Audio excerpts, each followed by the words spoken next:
1979 Iran America का सबसे trusted ally था। आज वही ईरान अमेरिका का सबसे बड़ा एनिमी है। तो सवाल सिंपल है, क्या ईरान बदला या फिर उसे बदलने पर मजबूर किया गया? क्योंकि जो आज आप देख रहे हो, sanctions, war threats, nuclear tension, ये सब अचानक नहीं हुआ। ये डिजाइन किया गया था। और सबसे डेंजरस बात, ये सब ओपनली नहीं हुआ। ये सब धीरे धीरे, स्टेप बाय स्टेप हुआ।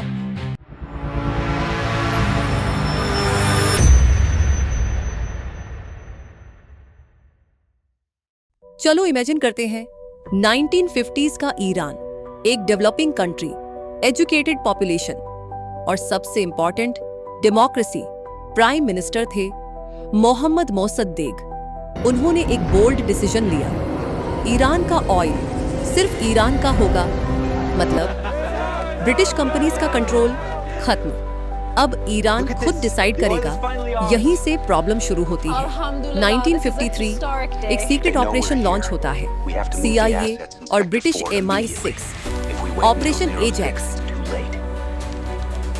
Fake protests, media manipulation, political pressure और फिर एक इलेक्टेड लीडर को हटा दिया गया और ईरान के शाह को पावर में बैठा दिया गया।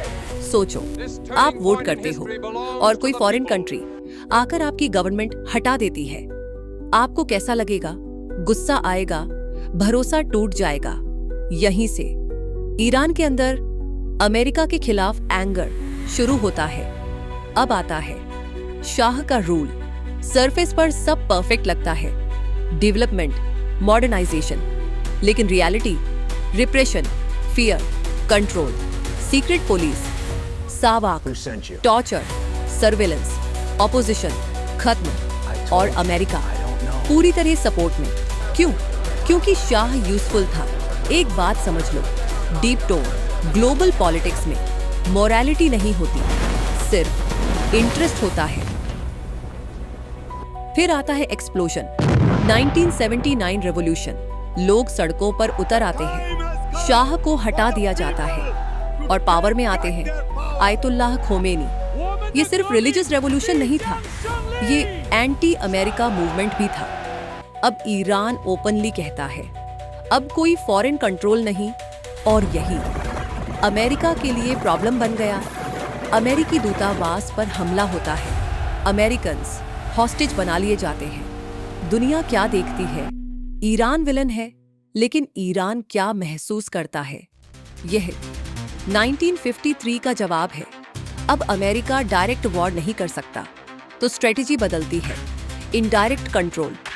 1980 इराक अटैक करता है। ईरान पर लीडर था सद्दाम हुसैन। और यहाँ सबसे इंपॉर्टेंट पॉइंट, अमेरिका इराक को सपोर्ट करता है, इंटेलिजेंस, स्ट्रैटेजी, बैकिंग। ये सिर्फ वॉर नहीं थी, केमिकल वेपन्स यूज हुए, लोग जल गए, अंधे हो गए, मर गए और दुनिया मोस्टली साइलेंट। अब सबसे shocking part, America secretly Iran को भी वेपन्स बेच रहा था। एक ही वॉर में दोनों साइड सपोर्ट। ये वॉर नहीं थी, ये कंट्रोल्ड केओस था। 8 इयर्स, लाखों लोग मरे और रिजल्ट कुछ भी चेंज नहीं हुआ। 1988 अमेरिकी नौसेना एक ईरानी पैसेंजर प्लेन शूट डाउन करती है। 290 सिविलियंस। ऑफिशियल रीजन मिस्टेक, लेकिन ईरान के लिए ये ट्रस्ट का अंत था। अब ईरान समझ चुका था, किसी पर भरोसा नहीं किया जा सकता। अब स्ट्रैटेजी बदलती है, proxy groups, missile power, regional influence. Iran एक नेटवर्क बनाता है, हिजबुल्लाह, हमास, मिलिशियास। गोल डायरेक्ट नहीं, इनडायरेक्ट फाइट। एक और hidden layer, oil equals power. America ensure करता है ऑयल ट्रेड डॉलर में हो, ईरान अपोज करता है। ईरान का बिगेस्ट वेपन हॉर्मुज की खाड़ी, यहाँ से दुनिया का मेजर ऑयल गुजरता है। अगर ये ब्लॉक हुआ, ग्लोबल क्राइसिस। आज क्या हो रहा है? Sanctions, proxy Wars, cyber conflicts. पूरी टाइमलाइन देखो, 1953 डेमोक्रेसी खत्म, 1979 revolution, 1980s war, 1988 civilian deaths. Pattern क्या है? Interference, control, power. तो सच क्या है? ईरान विलन नहीं बना, उसे ऐसा बनने पर मजबूर किया गया। जब एक कंट्री को बार बार मैनिपुलेट किया जाता है, वह एग्रेसिव हो जाती है और फिर दुनिया कहती है तुम प्रॉब्लम हो, लेकिन असली प्रॉब्लम कहीं और थी। कमेंट करो, क्या ये जस्टिफाइड है? सब्सक्राइब करो, क्योंकि अगली स्टोरी और भी डेंजरस है।